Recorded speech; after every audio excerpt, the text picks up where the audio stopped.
Welcome back, Joycey, to the Thank sofa. Thank you very much. Welcome back, ladies and gentlemen at home. Thanks a lot for joining us. It's the Trailer Park Girls talking trash.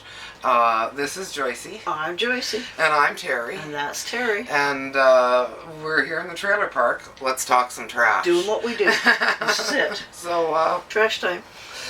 Well, this week I'd like to start off with the I Don't Caretaker segment.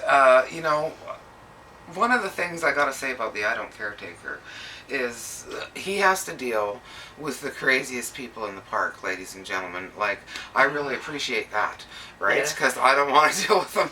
All right, neither do you. Right. So can you tell the folks at home the story about our I Don't Caretaker and Nelson and his imaginary friend? Imaginary friends. We had a guy up there that had his own place and everything, and he was schizo. Sometimes he was on his meds. Schizophrenic. Sometimes he was on his meds, but sometimes he wasn't. Right. And when he wasn't, he got really kind of violent. Like, he thought that paranoid. There was things coming in the windows, so he kept hitting the windows and trying to drive away whatever was coming and hitting the windows from the head. Whatever, it was a terrible racket because he was also screaming and cursing like it was crazy. Yeah. And so along comes the I Don't Caretaker. Better see what's going on here, because he really is handy to have around us. Yeah. So he comes over and he's standing there with his arms crossed, looking at this trailer and all this going on inside the trailer. Yeah.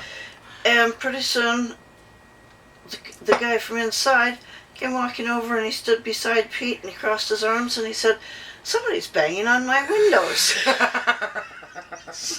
Right. I mean, another part of him. Whatever was going on. I mean, with his meds, he's just fine, but he unfortunately needs them. But it was a little kind of a comical story about what our poor I don't caretaker has to deal with. I can see why sometimes it's hard to care, and you know, we do appreciate everything he does. So there's that. Anyhow. Let's get to one of the educational segments of the show, ladies and gentlemen. Who knew that we were going to be able to teach you guys stuff? But here, we're at the Trailer Park Trash Spotting Tip of the Week. That's where we help you folks at home who don't know any trailer park trash recognize us and our neighbors.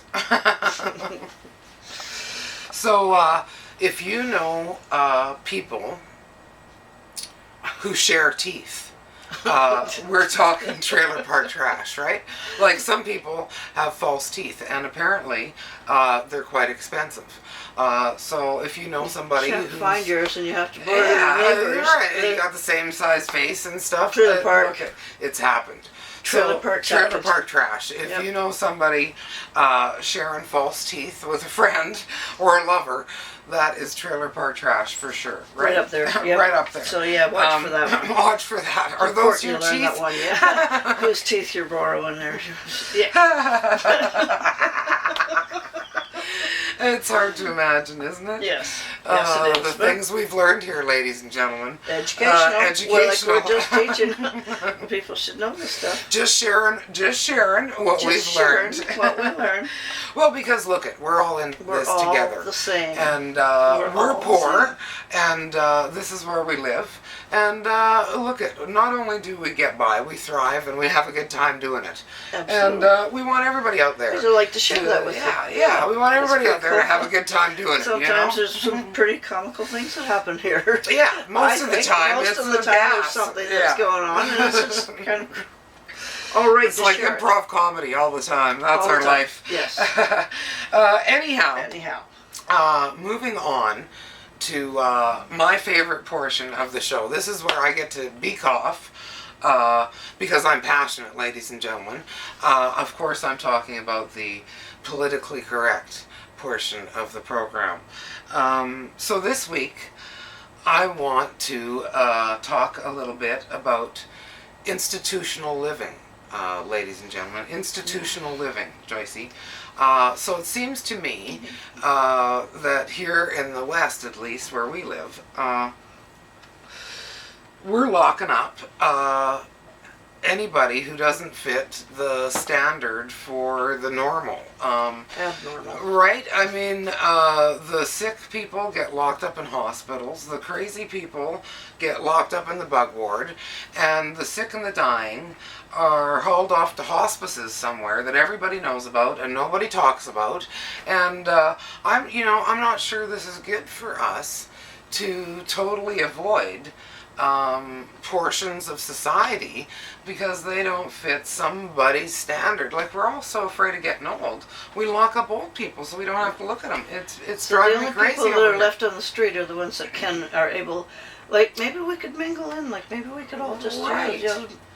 Know that we're not all the same. And that guy that's walking funny over there, he's welcome to be here, and so can that one over there that's deaf and he can't talk. Right. We're not all the same on the outside, right? But we all laugh and love, right? And bleed the same, right? Right. And why is it that we have to go institutionalizing everybody who's a little bit different? Thank goodness we haven't been locked up yet, right?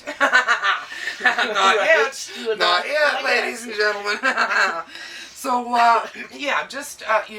think about not locking up people who are sick or crazy or old or dying. Old. Let them wander. Let them wander. If everybody was together and know they're coming wandering and help them home or, give them a blanket. And the nuclear family has been the disgrace of us all, really. Instead of the guy that gets on the phone, phone's call, there's somebody in my neighborhood that doesn't look right. Right. So and the cops haul them off to the bug ward or the hospital. We don't all look right. We don't all look at us. Right. Exactly. Right. All right, ladies and gentlemen. So stop locking people up. You politically correct simpletons, knock it off. Stop locking people up. Right. Yeah. That's all we're trying to say. All right. So there are some that could hurt you, and yes, maybe they need a little more help than the other ones. Yeah, get their meds straightened out. Most of them don't bother, will never hurt a fly. Exactly. So let's just take it easy and quit locking people up. Right. So now, look at, I love this portion of the show. This was Joyce's idea, and it's one of my favorite segments. Of course, we're at the Taking Back Words segment of the show, ladies and gentlemen. Now, a little while ago, we were taking back, by innuendo, mind you, George Carlin's 7 words you can never say on TV. And we didn't say them on YouTube either. But we took them back. Very careful. We never said the word. And so the last word that we took back, we saved the best for last, of course, was the C word. And we weren't talking about cancer either, were we, Tracy? Not at all. No, the one you're thinking. And I'm not sure, I don't think we use this synonym for the C word that isn't cancer. But if we did, I don't think it got enough airtime. So this week, I want to take back the word twat. Twat, ladies and gentlemen, right? Pussy is way overused. Pussy is overused. Right? And it goes way too far. And right. You can't even pet a cat anymore. It's overdone. Right. So I think we need to take back the word twat. Twat. And we got him. We can do that. Get a little more rhythm and fun into our exactly. Our vocabulary. Yeah, our vocabulary. Exactly. Yeah, let's start using some more words, ladies and gentlemen. And twat is one of them. It's in. We're taking it back. All right. We got one. We say so. Bring them on. Bring them on. I think there's some words that just are way better than what we're dealing with now. And certainly, speak up and talk back, right? Variety. Absolutely. Speak up and talk trash. If there are words you want us to take back for you, we'll talk about anything and everything, and that's just how it is here. Right. We're open-minded, if you can imagine that, and so send us your ideas. Give us an issue. We'd love to research and find out what's up with it. We'd love to talk about it. We'd love to talk about it, ladies and gentlemen. Come back with a story about it. So in the trailer park, one of our favorite Canadian comedians, Red Green, says that if the girls don't find you handsome, they should at least find you handy. We in the trailer park know that you just have to be handy, right? If you're in the trailer park, and you just have to be handy. And equipped. A little duct tape, a little waterproof caulking, and a big imagination can take you all kinds of places. Yes. Out on the boat, fix the leaks in the roof. I mean, she's handy, I'm learning. So, this week's tip, how to be handy, tip of the week, is think outside of the peanut butter and honey sandwich. Think outside of the box, right? Especially with your lunch. Tell the folks at home, when you made this for me, I was so excited, ladies and gentlemen. I love a good sandwich. And tell the folks at home. Well, I just noticed that if you put the honey down first, the toast or the bread will suck it all up. Oh. And then you put it together with the peanut butter, you don't have the drip issue anymore. Toast is best. I love it because it'll kind of melt right into the toast. It is so good, ladies and gentlemen. Then you got a whole piece of toast that tastes like honey with some peanut butter. Oh, man. Oh, it is perfection. So honey first. Honey first. So screw the peanut butter and honey sandwich. I'm saying go with the honey and peanut butter. Think outside the box. Even with lunch, ladies and gentlemen. Such a great idea. Right. Thanks for sharing, Tracy. It's delicious. Try it. I'm telling you, try it, right? Yep. I don't cook, but Joyce does.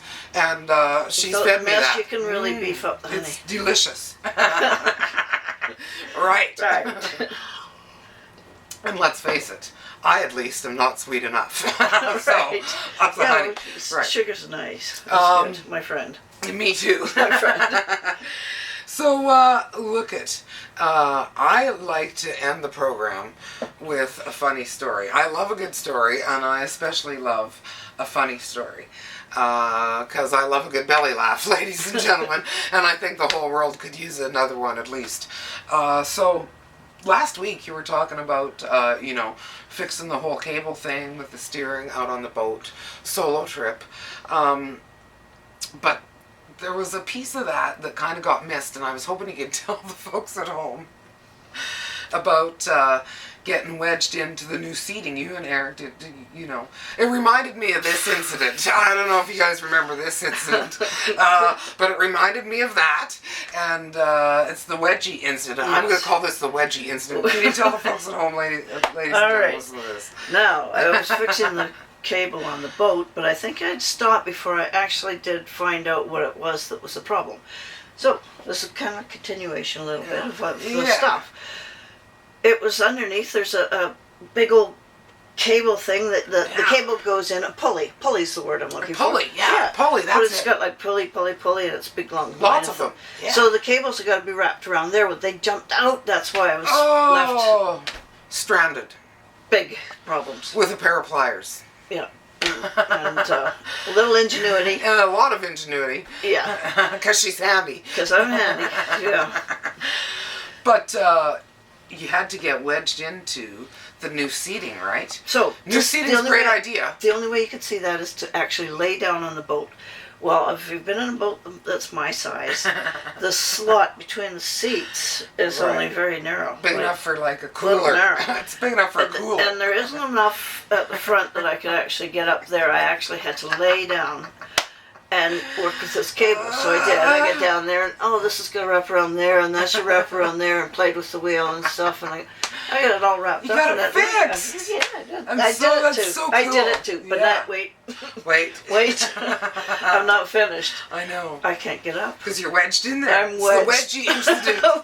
I'm wedged. Very much like this incident. It's like that. You're wedged there. Just a different angle. I can't get out. Oh no! Yeah, I had to suck in a few pounds on that one. But you did. And I got And you had steering. And I had steering. And your hat. And my hat. A happy ending indeed, ladies and gentlemen. The wedgie incident. The wedgie incident. Thanks for sharing, Tracy. I have to now, I don't know if I if I forgot anything, or did you have anything else to say, Joycey? No, I don't. We always want to thank the folks at home for joining us. Thank you so much. We appreciate you showing up. We appreciate your thoughts and ideas and your comments. And we're hoping you have a good belly laugh with us, ladies and gentlemen. Have as much fun as I had. Doing it, yeah. As we have. Yeah, absolutely. Yeah. So from the trailer park, that's Joycey. I'm Joycey. And I'm Terry. That's Terry. And we're the Trailer Park Girls talking trash. Talking trash. Have a great week, and thanks for joining us. See you next week. Toodles. Toodles. Bye-bye. So much fun.